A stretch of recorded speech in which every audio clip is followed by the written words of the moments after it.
Vincent Jeanbrun, bonsoir. Vous êtes porte-parole Les Républicains, mais vous êtes surtout maire de L'Haÿ-les-Roses, dans le Val-de-Marne. Votre histoire avait marqué la France lors des émeutes de juin dernier, puisque votre domicile privé avait été incendié, vous, le maire de la ville, pendant la nuit du 1er au 2 juillet. Je vous propose, avant de vous faire réagir, de revoir le sujet qui avait été fait sur France 2 le lendemain par Maryse Burgot. Des flammes devant la maison du maire de L'Haÿ-les-Roses. Des images, symboles de violence aveugle. Il est 1h30 cette nuit, quand une voiture bélier est lancée en feu vers ce pavillon. Le véhicule explose le portail de la maison. Par chance, ce muret stoppe la voiture. À l'intérieur, derrière ces murs, l'épouse de l'élu et ses 2 enfants terrorisés, Mélanie Novak-Jeanbrun, elle-même adjointe au maire. Entendant du bruit et voyant des flammes, l'épouse du maire et ses 2 enfants ont pris la fuite par le jardin arrière. Je précise que les enfants sont respectivement âgés de 5 et 7 ans. D'abord, comment vont vos enfants 6 mois après cette épreuve Femme Ils vont mieux, merci de demander. Et écoutez, maintenant on s'est relevé et maintenant on veut aller de l'avant. Alors, vous avez raconté votre histoire dans ce livre que vous avez intitulé « Les deux France » aux éditions Albin Michel. Pourquoi ce titre, « Les deux France » ? C'est ce que vous avez vu lors de ces émeutes urbaines de juin dernier ? C'est ce que je crois beaucoup de Français ont vu à l'occasion des émeutes et c'est ce que nous voyons en tant qu'élus locaux et peut-être en tant que citoyens depuis quelques années maintenant. Les deux France, c'est celle du chaos et c'est celle du sursaut. C'est ça que j'ai voulu dire aussi à travers ce livre. Vous savez, moi je suis un enfant des quartiers populaires de L'Haÿ-les-Roses. J'ai été élevé avec l'amour de la République et j'ai longtemps cru que la République était une évidence, qu'elle s'imposait d'elle-même. Et en fait, les émeutes nous démontrent à quel point, au contraire, la démocratie, la République sont des choses bien fragiles et qu'il faut préserver. Et en fait, s'ils s'en sont pris à la mairie, c'est parce qu'il y avait le drapeau français sur votre édifice ? Oui, j'en parle dans le livre et je l'ai beaucoup répété. Des collègues maires nous ont raconté qu'à 2 bâtiments municipaux identiques collés côte à côte, c'est celui qui était pavoisé du drapeau tricolore qui était pris pour cible et pas l'autre. Et en fait, ce que j'essaye de dire avec les deux France, celle du chaos et celle du sursaut, c'est qu'en réalité, il y a aujourd'hui une partie de la France qui s'en prend à la République et qui s'en prend à tous nos symboles institutionnels, qui s'en prend à l'autorité de l'État. Et c'est un effort, y compris dans mon cheminement personnel, de désigner ce que j'appelle les adversaires de la République, cette France du chaos qui prend plusieurs formes.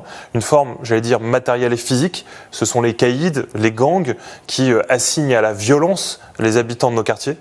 Vous vous souvenez, le président de la République avait dit on est assigné à résidence dans ces quartiers.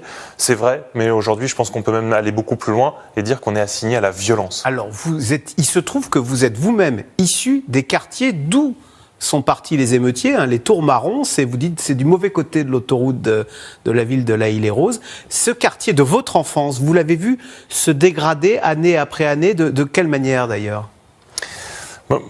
On n'avait pas grand-chose à l'époque, mais on n'avait pas non plus l'impression de manquer beaucoup et surtout on avait l'espoir. Et pour moi, ce qui a fait toute la différence avec les quartiers qu'on connaît aujourd'hui, c'est qu'on était convaincus que la promesse républicaine était bien là.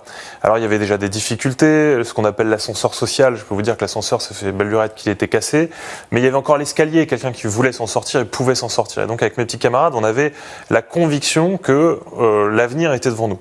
Ce qui a changé aujourd'hui, c'est que la promesse républicaine, plus personne n'y croit dans ces quartiers. Parce que l'école va mal dans ces quartiers, l'ordre républicain, c'est-à-dire la promesse de la République de vous protéger, elle ne se fait plus. La vérité, c'est qu'aujourd'hui, la plupart ce que l'État devrait promettre et assurer aux habitants, c'est assuré par d'autres, que ce soit les dealers qui aujourd'hui font la loi dans les quartiers à la place de la République, ou bien d'autres communautés. C'est également ce que j'appelle la France du chaos, c'est les séparatistes, ceux qui aujourd'hui veulent imposer un autre modèle de société et ils arrivent à le faire dans ces quartiers parce que justement la République n'y est plus.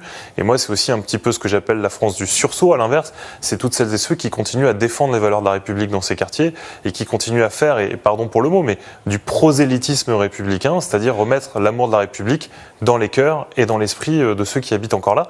Mais c'est pas facile. Donc on épouse les codes du quartier parce qu'on ne croit plus à la promesse républicaine, c'est ce que vous appelez l'assignation à la violence. Et dans Dans votre... Pardon, mais c'est difficile de croire à la promesse républicaine quand vous appelez la police et que, faute de moyens, elle ne peut plus venir.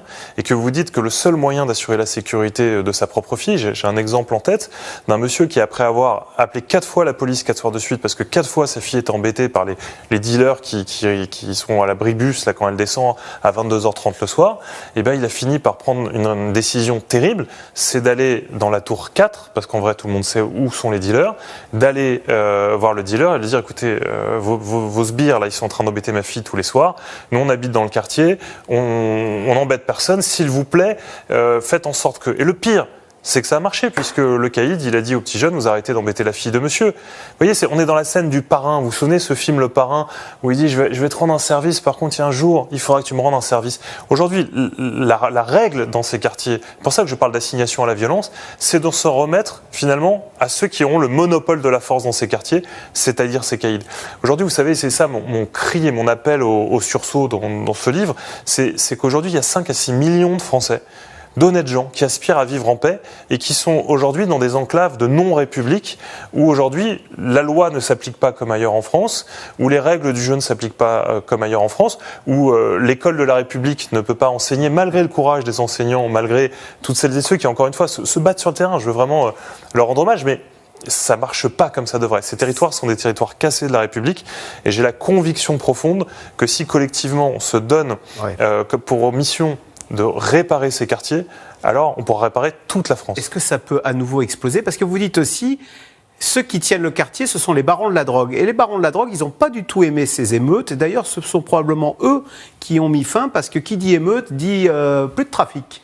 Je ne prétends pas tout savoir, mais il est certain que ces émeutes ont été stoppées net, de manière quand même très rapide, au sens du jour au lendemain, c'était fini. Et on a l'impression que ceux qui ont sifflé la fin de la récré, c'était effectivement ceux qui avaient des intérêts économiques, et évidemment plutôt les caïds et les gangs, qui encore une fois, c'est chez eux. D'ailleurs, on a assisté à une guerre de gangs, c'est-à-dire le gang des voyous, des mafias, qui affrontait le gang de la République. Parce qu'ils avaient ce besoin d'aller planter des drapeaux pour conquérir des nouveaux territoires. Les ravages de centre-ville, c'était vraiment une conquête. Nous, chez nous, c'était différent dans les centres commerciaux qui ont pu être pillés. Mais chez nous, il n'y avait que de la destruction. Quand ils pénètrent dans la halle de marché à laquelle ils essayent de mettre feu, ils cassent chacune des vitrines une à une. Il y avait plein de choses qui auraient pu être volées, qui avaient de la valeur marchande. À aucun moment, c'est volé. Quand ils brisent les commerces, et nous, par exemple les agences immobilières, gratuite parce qu'on est dans de la conquête, dans de la guerre de territoire. C'est-à-dire que ceux qui disent on était sur de la violence urbaine, n'ont pas compris l'aspect insurrectionnel de ce qui s'est passé. Il s'est passé quelque chose de fou. Des enfants de France, des enfants de la République qui ont été à l'école de la République, ont pris les armes contre les institutions. Quand je dis prendre les armes, là encore une fois, il faut être très clair. Il y avait des haches, il y avait des piolets, il y avait des barres de fer, il y avait des cocktails Molotov. Il y avait cette volonté de détruire et de dire on est chez nous. On a assisté à des scènes de guerre. Moi, les policiers municipaux de ma ville, à qui je veux rendre un hommage et dire ma reconnaissance éternelle, parce qu'ils ont sauvé l'hôtel de ville et d'une certaine manière sauvé la ville, ces policiers municipaux, certains ont connu la guerre, ont été militaires dans le passé, et nous disent on a assisté à des scènes de guerre. Donc, c'est pas de la guerre civile encore, mais c'était des scènes de guerre civile. Et ça, je crois que c'est important que la France du sursaut se le dise. Et ce que je veux dire simplement, c'est que votre titre d'émission, c'est est-ce que ces deux camps sont irréconciliables? Bien entendu, parce qu'en fait, il y a aujourd'hui la France républicaine qui est menacée par des adversaires, par des ennemis qui veulent abattre son modèle. Et encore une fois, que ce soit physiquement comme les gangs et les mafias qui veulent imposer d'autres règles et d'autres lois, ou que ce soit ce que j'appelle les séparatistes, c'est-à-dire ceux qui veulent un autre modèle sociétal. Il y en a qui nous attaquent physiquement, il y en a d'autres qui nous attaquent idéologiquement, mais il y a bien des menaces aujourd'hui sur notre système. Le dire, c'est pas être alarmiste, c'est simplement faire un constat que je fais en partie dans ce livre, et je crois qu'en faisant le constat, on peut apporter les solutions. Et je terminerai simplement, si vous me permettez, en disant que moi j'ai l'espoir de la victoire. Je sais qu'on va gagner ce combat entre la France du sursaut et la France du chaos, parce qu'on est les plus nombreux et c'est nous qui allons gagner. Voilà, d'ailleurs, vous disiez avoir Imaginez tout plaquer dans cette nuit du 1er au 2 juillet avant de remonter sur le ring. Votre livre, Les Deux France, aux éditions Albin Michel. Merci Vincent Jeanbrun. Merci à vous. Vous restez avec nous tout de suite. C'est dans l'air qui revient sur l'issue de cette colère agricole qui a été levée suite aux annonces du gouvernement. C'est dans l'air qui est intitulé ce soir « Prix, les supermarchés dans le viseur ».